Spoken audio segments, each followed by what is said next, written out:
Molt bon dia. Avui ens trobem aquí al pavelló dels Joncs amb el regidor d'Esports, el Xavi Lorenzo, que ens explicarà aquesta nova ampliació i reforma que farem aquí.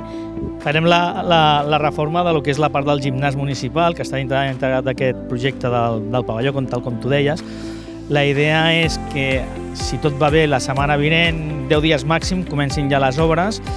És un mòdul farem dues sales multidisciplinars, polivalents, i ens donarà una projecció de capacitat de gent que pugui fer activitat esportiva sobre unes 1.000 persones més. Pensem que ara la llista d'espera està sobre aquestes 1.000 persones, hi ha una demanda important de la utilització del gimnàs, i això ens permetrà donar cabuda amb aquesta gent que ens demana aquesta possibilitat de fer gimnàsia aquí a Cunit.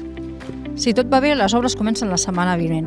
Quina previsió teníeu més o menys de poder acabar? La idea es tenia que haver començat al juny, tal com vam explicar, es va trobar que dintre del projecte no estava la part interna, que era el desplaçament de tot el tema luminària i tot el tema de les aigües les pluvials, perquè el projecte es va dissenyar per sobre de la cera per fer aquestes actuacions modulars.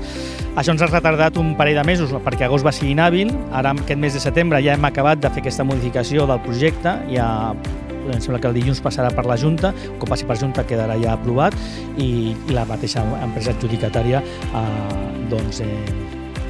començarà les obres. Suposo que en 10 dies estarà, com a màxim una setmana de 10 dies estarem ja començant l'obra. La idea que això es pogués acabar abans de final d'any. La idea que nosaltres teníem és que això pogués tenir una obra que no superés 6 mesos, tenia que haver començat al juny, acabaria a final d'any. Esperem que, si tot va bé, a finals d'any, principis de l'any que ve, ja estarà a ple rendiment al gimnàs. Doncs molt bé, moltíssimes gràcies. Res, doncs aquí a la vostra disposició.